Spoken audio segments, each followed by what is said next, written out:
말씀입니다. 모두 자리에 앉으시겠습니다. 지난 주일에 우리는 하나님의 하나뿐인 아들 예수님께서 사람의 몸으로 이 땅에 오셔서 우리의 죄를 대신해서 십자가에 못 박혀 죽으시고 무덤에 들어가신 지 3일 만에 죽음의 권세를 이기고 다시 살아나신 역사적인 날을 기념하는 부활 주일 예배를 드렸고, 오늘은 부활절 둘째 주일입니다. 예로부터 교회가 오늘을 칭하는 여러 이름들이 있었는데, 부활하신 지 8일 만에 도마를 만났다라는 요한복음의 말씀을 따라서 오늘을 제8일이라고도 하고, 또 초대 교회 때는 부활절에 세례를 받고 입교한 사람들이 세례를 받을 때 입었던 흰 옷을 일주일 동안 입었다가 벗고 처음으로 일상의 옷으로 갈아입게 되었다고 해서 부활절 둘째 주일을 흰옷 주일 또는 백색 주일이라고도 불렀습니다. 그 외에도 여러 다양한 이름들이 있는데, 이것은 오늘이 부활 주일만큼이나 중요하다는 뜻일 것입니다. 그런데 이렇게만 들으면 오늘 이 주일은 그저 기쁜 날로만 들리지만 사실은 그 반대의 의미도 담겨 있습니다.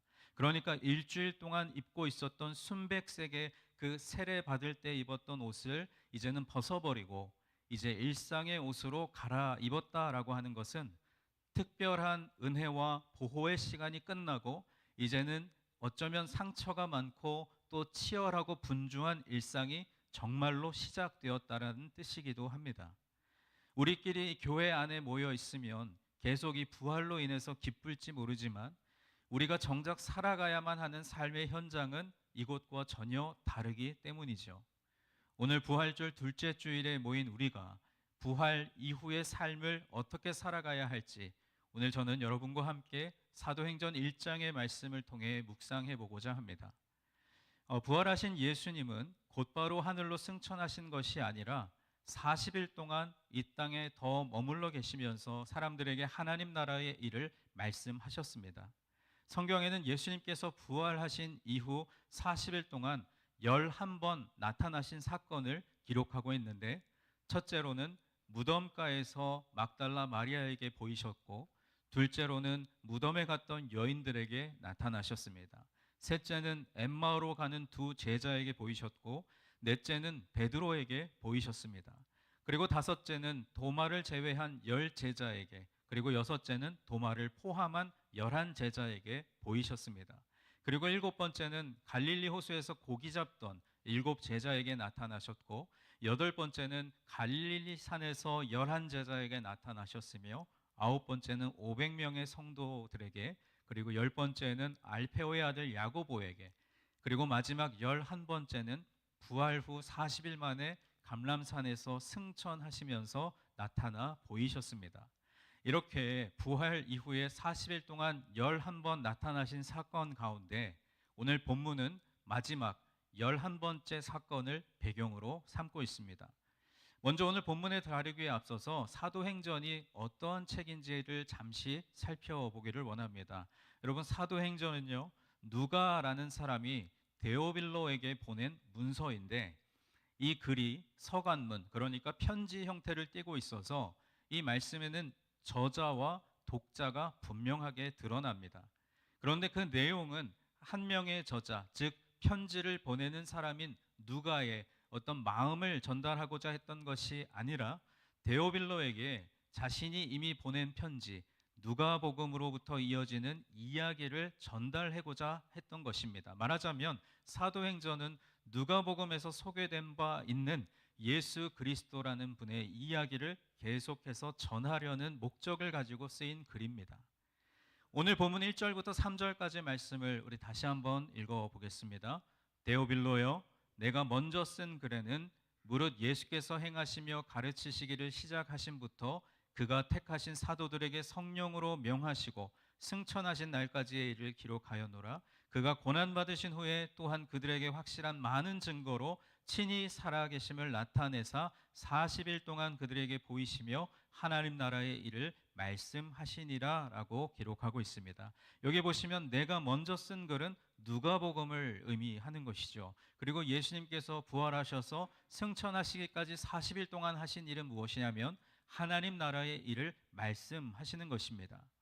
누가복음이 시간적인 면에서 볼 때 예수님의 태어나심과 죽으심, 그리고 부활하심과 부활하셔서 승천하시기까지 40일 동안 제자들과 함께 하시면서 하나님 나라에 관해 가르치신 일까지를 기록했다면, 오늘 본문이 담긴 사도행전은 이제 그 이후의 시점부터 그리스도에 관한 일을 기록했다고 볼 수 있습니다. 그래서 대부분의 신학자들도 누가가 이 누가복음과 사도행전을 기록할 때 어떤 목적을 가지고 하나의 글로서 이어가고 있다고 주장합니다. 이처럼 누가가 진지하게 진행하고 있는 이 글쓰기 작업은 이상하게도 사도행전의 마지막에 이르러서는 갑작스럽게 끝나버리고 맙니다. 조금 이상하지요. 누가가 이 두 책을 쓸 때에는 장과 절의 구분이 없었지만, 우리가 성경책을 보면 장수만 보더라도 누가복음이 총 24장으로 이루어져 있고 사도행전은 28장으로 이루어져서 모두 52장입니다. 무척이나 길다는 뜻이죠. 이렇게 엄청난 분량을 써 내려가면서 그 성의를 가지고서 말하더라도 누가는 사도행전의 마지막에 이르러서는 어떤 명확하고도 분명한 메시지로 결론을 내려야 했습니다. 그러나 사도행전 28장 말씀을 보면 그렇지 않다는 것을 보게 됩니다. 이것은 무엇을 의미하는 것일까요? 또 이 사도행전의 내용은 사도행전이라는 책 이름 그대로 예수님의 승천과 성령께서 강림하신 사건 이후로 사도들을 중심으로 해서 예수님의 복음이 전파되어 가는 과정을 기록하고 있습니다. 여기에 특별히 사도 베드로와 사도 바울이라고 하는 걸출한 하나님의 종들의 대단한 활약이 많은 분량으로 기록되어 있습니다. 뿐만 아니라 사도행전이 누가에 의해서 기록되었다면, 그리고 학자들이 말하는 대로 사도행전이 주후 70년에서 80년 사이에 기록되었다면, 사도행전은 최소한 사도 바울의 죽음과 또 성공적인 로마 선교에 관한 기록을 좀 더 자세하게 기록했어야 합니다. 그런데도 불구하고 누가는 이 기대에 대해서도 역시 충분한 대답을 보여주지 않았습니다. 따라서 이런저런 질문들을 쌓아 놓은 다음에 우리가 이 사도행전을 앞에 두고 질문해야 할 것은 이것입니다. 그렇다면 누가는 이 사도행전이라고 하는 책을 통해서 도대체 우리에게 무엇을 말씀하려고 한 것인가 하는 것입니다. 누가는 이 사도행전을 통해 그야말로 예수님의 복음이 이 세상 땅끝까지 전파되고 있다는 사실을 분명하게 기록했습니다. 그러니까 누가가 말하고자 했던 것은 위대한 사도들의 어떤 업적이 아닙니다. 예수님께서 제자들에게 몇 번이나 반복해서 말씀하신 것들이 한치의 착오와 실패가 없이 성취되고 있다는 사실을 전하고자 했던 것입니다. 주님께서 이루신 말씀들은 그 자체가 이미 구약의 여러 선지자들이 오랫동안 예언해 왔던 것들입니다. 그러니까 지금 사도행전을 기록하고 있는 누가의 관점은 이런 것입니다. 구약 선지자들의 예언과 그리스도 예수의 가르침이 모든 것들이 역사 가운데 이루어지고 있다. 이 예언의 성취는 그 자체로 하나의 분명한 사실을 주장하는데, 그것은 예수라는 인물이 성경이 오랫동안 예언하고 고대해온 구세주 그리스도 하나님의 아들이라는 사실이다. 성령께서 오신 후에 그리스도의 복음은 그를 사랑하는 종들에 의해서 세상 끝까지 전파되어 간다. 이것은 이 세상의 통치자가 예수 그리스도이시며 그 일이 지금 문자 그대로 완전한 실현을 향해 달려가고 있음을 의미한다. 이 일의 마지막에 그리스도 예수께서는 온 우주의 피조물로부터 왕과 구주로 찬양을 받으실 것이다 하는 것이 이 사도행전을 기록한 누가의 관점이었습니다. 이렇게 누가에 의해서 기록된 사도행전을 이러한 관점으로 바라보면 사도행전에서 어느 위대한 사도의 행적을 구체적으로 알아본다던가 또는 어떤 신학적인 질문에 대한 자세한 답을 기대하는 것은 애초에 맞지 않다는 것을 깨닫게 됩니다. 그러므로 우리가 사도행전을 통해서 놓치지 말아야 할 점은 어느 사건과 어느 과정에서든지 예수 그리스도께서 참되고 진정한 우주 통치자의 보좌에 앉으시기까지 강력하게 역사하시는 하나님과 성령님의 활동입니다.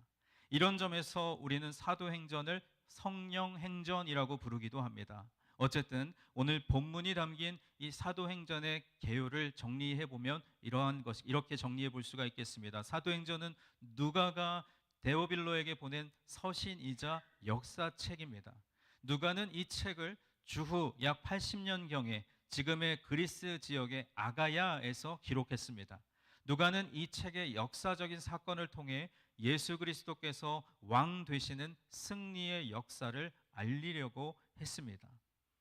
사도행전의 기본적인 관점을 이렇게 정리하고 이제 오늘 본문으로 들어가 보겠습니다. 사도행전의 처음에서 누가는 간략하게 이 글의 전편, 그러니까 아까 말씀이 기록된 대로 내가 먼저 쓴 글인 누가복음에 대해서 설명한 후에 예수 그리스도께서 부활하신 후에 제자들에게 말씀하신 것을 기록하고 있습니다. 그리고 바로 이어서 예수님의 아주 중요한 부탁을 되새기고 있는데 그 예수님의 부탁이 무엇입니까? 오늘 본문 4절 말씀을 우리 다시 한번 다 같이 읽어보겠습니다. 시작.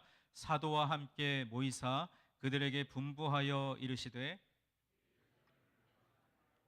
내게서 들은 바 아버지께서 약속하신 것을 기다리라. 아멘. 예수님께서 제자들에게 말씀하셨습니다. 너희들은 내가 하늘로 올라가더라도 흩어지지 말고 내가 말한 것 그리고 하나님께서 성경을 통해 너희에게 약속하신 그것을 기다리라. 그런데 그것이 무엇입니까? 그 대답이 바로 이어지는 5절에 나타납니다. 5절 말씀을 또 한번 읽습니다. 요한은 물로 세례를 베풀었으나 너희는 몇 날이 못 되어 성령으로 세례를 받으리라 하셨느니라. 아멘. 예수님께서 제자들에게 약속하셨고 하나님께서도 약속하신 그것은 무엇이냐? 바로 성령이었습니다. 우리가 이미 알고 있는 이 사실은 이 말씀이 이로부터 약 열흘 뒤에 문자 그대로 이루어졌다는 점이죠.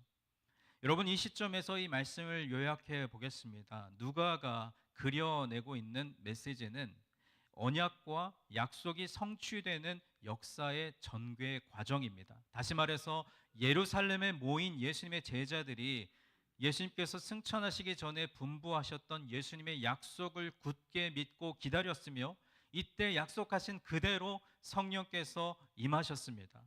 누가의 이 장대한 스케일의 역사는 바로 이 사건에서부터 시작되는 것입니다.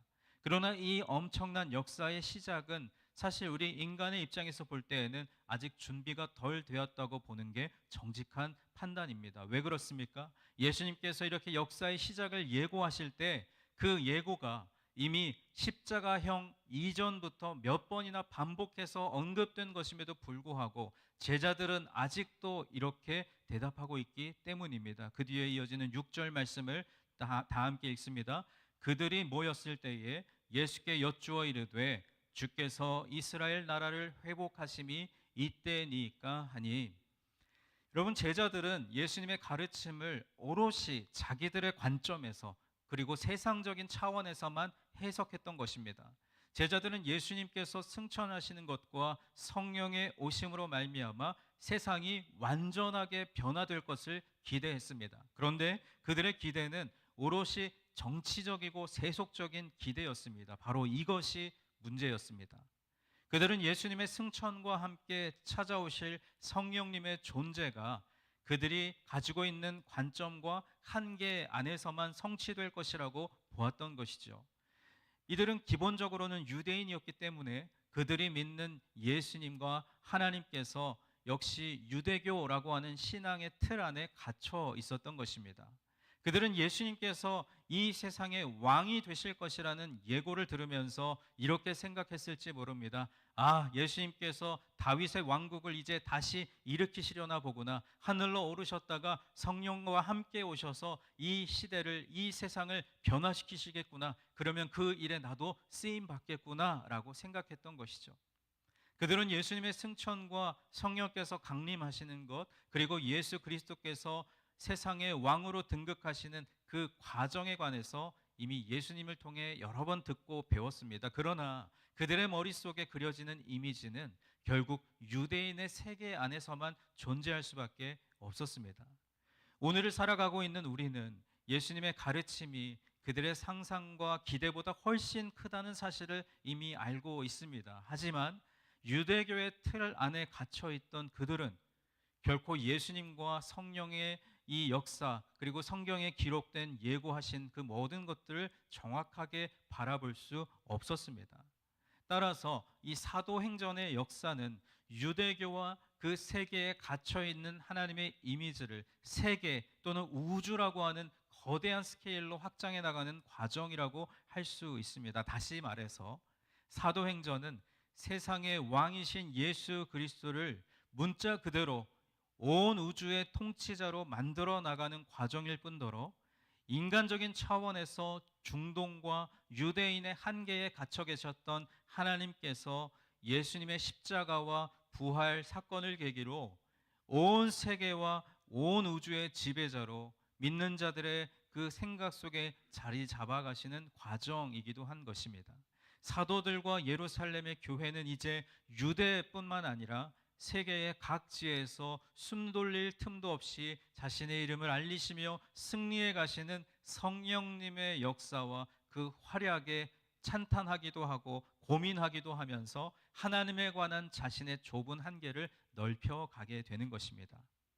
그렇게 여전히 세상의 한계에 갇혀 있던 제자들의 물음에 대해서 예수님은 오늘 본문 7절과 8절에서 이렇게 말씀하십니다. 우리 말씀을 다 함께 읽습니다. 이르시되 때와 시기는 아버지께서 자기의 권한에 두셨으니 너희가 알 바 아니요 오직 성령이 너희에게 임하시면 너희가 권능을 받고 예루살렘과 온 유대와 사마리아와 땅끝까지 이르러 내 증인이 되리라 하시니라. 아멘. 제자들의 관심은 세상 나라의 회복이 아닌 복음 전파에 있어야 한다고 강조하신 말씀입니다. 성령의 능력을 받아 그리스도의 증인으로 사는 것이 바로 부활 이후를 살아가는 제자들의 진정한 사명이라는 것을 일깨워 주신 것입니다. 주님께서 사랑하시는 여러분, 오늘 사도행전 1장 말씀에서 온 세계를 향해 뻗어나가는 이 걷잡을 수 없는 하나님의 역사와 활동이 시작되고 있음을 우리는 보게 됩니다. 이 출발점에서 사도들, 즉 우리가 지금도 교회의 초석이자 위대한 신앙의 선배로 여기는 그들이 조금은 다소 엉거주춤하게 서 있는 모습을 보게 됩니다. 하나님의 계획은 오래전부터 정해진 시간표대로 진행되고 있지만 그들은 여전히 그 하나님의 시간표를 이해하지 못하고 있습니다. 그러나 저는 바로 이 점에서 오히려 안도하게 됩니다. 준비되지 않은 사람들, 아직도 자신이 할 일의 내용과 의미를 모르는 사람들, 그러나 그들의 성공은 여전히 낙관적입니다. 왜 그렇습니까? 이유는 오직 하나입니다. 사도행전이 시작하려는 이 모든 일들이 오직 하나님의 주권과 능력에 의해서 계획되고 또 실행되고 완성될 것이기 때문입니다. 우리가 놓치지 말아야 할 것이 여기에 있습니다. 하나님께서 아들을 통해 기어이 영광을 받으실 원대한 계획을 일정대로 착착 진행하고 계십니다. 하나님께서는 이미 아들 예수 그리스도의 십자가 죽음을 통해 이 계획을 결정적으로 완성하셨습니다. 그러나 그 일을 이 땅에서 실행해야 할 인간들은 아직도 미완성의 상태인 것이죠. 그들은 이제 곧 하늘로 올라가실 예수님 앞에서 참으로 어리석고 또 맥빠지는 질문을 한 것입니다. 그리고 그들은 예수님께서 하늘로 올라가시는 광경을 바라본 후에 터덜거리며 예루살렘으로 돌아갑니다. 바로 이 장면이 부활 이후를 살아가는 예수 공동체의 시작인 것입니다. 우리의 관점에서 볼 때 이 장면은 너무나 실망스럽고 허탈한 순간입니다. 그토록 오랜 시간을 듣고 배웠지만 제자들의 마음은 이제 곧 일어날 그 엄청난 사건을 기다리는 마음이라기보다는 예수님께서 하늘로 올라가신 사실이 더 허전했습니다. 그러나 하나님의 입장에서 볼 때 이 순간은 새로운 사건이 폭발되기 직전의 시간입니다. 하나님께서는 천사를 통해서 예루살렘으로 터덜터덜 돌아가고 있는 그들에게 이렇게 질문하십니다. 오늘 본문 11절 말씀입니다. 이르되 갈릴리 사람들아 어찌하여 서서 하늘을 쳐다보느냐 너희 가운데서 하늘로 올려지신 이 예수는 하늘로 가심을 본 그대로 오시리라 하였느니라. 아멘. 제자들이 보는 앞에서 예수님은 하늘로 올라가셨고 구름에 가려 보이지 않게 되었습니다. 이때 흰 옷을 입은 두 천사가 나타나 예수님께서 올려지신 모습 그대로 다시 오실 것을 약속했습니다. 이제 그들이 할 수 있는 일은 오직 한 가지입니다. 예수님의 명령대로 인내하고 기대하며 그 날이 오기까지 흩어짐 없이 기도하는 것. 어쩌면 막연해 보이는 하나님의 역사 가운데서 우리 인간이 할 수 있는 일이란 바로 이것밖에는 없습니다. 이것이 부활절 둘째 주일을 맞아 이제 부활 이후를 살아가야 할 우리들, 제자들의 상황이고 또 우리에게 주어진 사명이기도 합니다. 그리고 이후에 이어지는 12절부터 14절까지 말씀을 보면 예수님의 승천을 목격한 제자들은 이제 예루살렘으로 돌아와 어느 한 다락방에 모였습니다. 이들은 단순히 예수님의 직계 제자들뿐만 아니라 예수님의 어머니 마리아와 예수님의 동생들 그리고 여러 여인들까지 포함한 공동체였습니다. 오늘 본문 14절 말씀을 우리 다 함께 읽겠습니다. 여자들과 예수의 어머니 마리아와 예수의 아우들과 더불어 마음을 같이하여 오로지 기도에 힘쓰더라. 아멘. 이들은 한 장소, 즉 다락방에 모여서 함께 기도했습니다. 그런데 오늘 말씀해 보면 더불어 마음을 같이하여, 즉 한 마음으로 기도에 힘썼습니다. 약속하신 성령을 기다리면서 오로지 기도하는 일에 전념하고 있었던 것입니다. 이것은 성령의 강림을 기다리는 가장 올바른 태도가 바로 이 믿음의 공동체 안에서 함께 마음을 모아 기도하는 것임을 우리에게 보여줍니다. 이 기도의 공동체는 훗날 성령을 받고 초대 교회의 주축이 되는 놀라운 역사를 경험하게 됩니다. 주님께서 사랑하시는 여러분, 부활 이후를 살아가는 우리의 삶에는 크고 작은 문제들이 너무나 많이 일어납니다. 내일 일어날 일이 아니라 당장 몇 시간 뒤에, 몇 분 뒤에 무슨 일이 일어날지를 알 수 없는 시대를 살아가고 있습니다. 그러므로 우리는 매일마다 하루의 첫 시간을 하나님께 기도 드림으로 시작해야 합니다. 그 일을 위해서 우리는 찾아가는 말씀 기도를 들으면서 매일 말씀과 기도의 자리로 나아가야 합니다. 특별히 우리 교회 공동체가 함께 오늘 말씀이 기록된 대로 더불어 마음을 같이하여 함께 기도해야 할 제목이 분명히 있습니다. 아까 우리 집사님께서 기도해 주신 대로 우리 공동체의 영적 리더인 담임 목사님을 모시는 일과 또 우리를 새 땅으로 인도하실 하나님의 그 계획과 섭리를 바라보는 일, 이 모든 것들이 하나님의 때에 하나님의 방법대로 이루어질 것을 기도하면서 기다려야 합니다. 우리 교회 공동체가 더불어 마음을 같이하여 기도에 힘써야 이 여러 어려운 문제들을 이기고 우리에게 주어진 사명을 감당하게 될 줄로 믿습니다.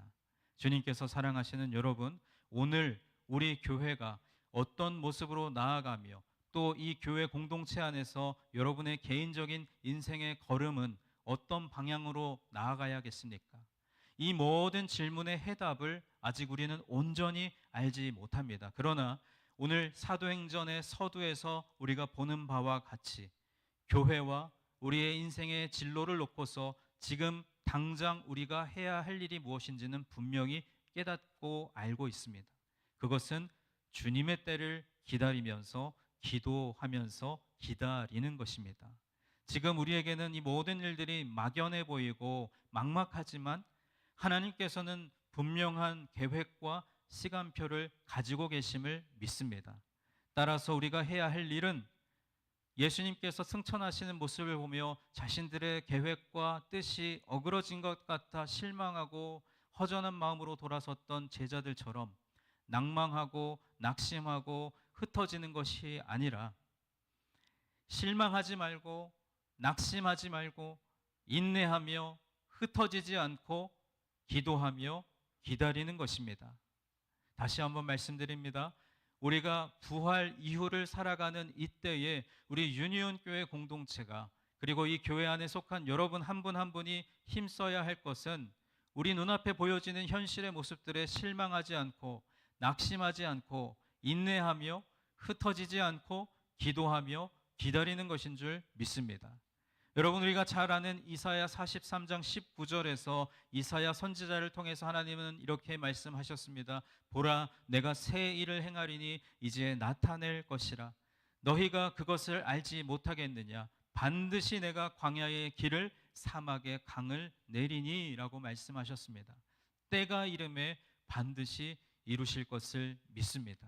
그때가 언제인지는 알 수 없고, 우리는 이미 사도행전의 이후의 장들을 통해서 열흘 뒤에 성령이 임하신 사건을 알고 있지만, 그 열흘이 지나기 전에 다락방에 모여있던 그들에게는 성령이 언제 오실지는 알 수 없는 일이었습니다. 그러나 그들이 함께 모여 더불어 마음을 같이하여 기도에 힘썼을 때, 다른 일보다 오로지 기도에 힘썼을 때 하나님은 열흘 뒤에 약속하신 성령을 보내주신 것을 우리는 알고 있습니다. 여러분, 우리 교회와 또 우리 각자의 삶 가운데 이루어야 할 일들이 얼마나 많이 있습니까? 우리가 꿈꾸고 우리가 계획하는 일들이 너무나 많은데, 그 일들을 나의 생각과 나의 방법으로 하려고 하면 실망할 일들이 많고 낙심할 일들이 많지만, 하나님께서 반드시 하나님의 때에 하나님의 방법대로 하나님의 그 일정표 안에서 분명하게 이루실 것이라는 믿음을 가지고 기도하고 기다리면, 하나님께서 하나님의 때에 하나님의 방법으로 우리를 향한, 우리 교회 공동체를 향한 하나님의 뜻을 이루실 것을 믿습니다. 부활절 둘째 주일에 부활 이후를 살아가며 낭망하지 말고 기도하면서 하나님의 때를 기다리는 우리 모두가 되기를 주님의 이름으로 간절히 축원합니다.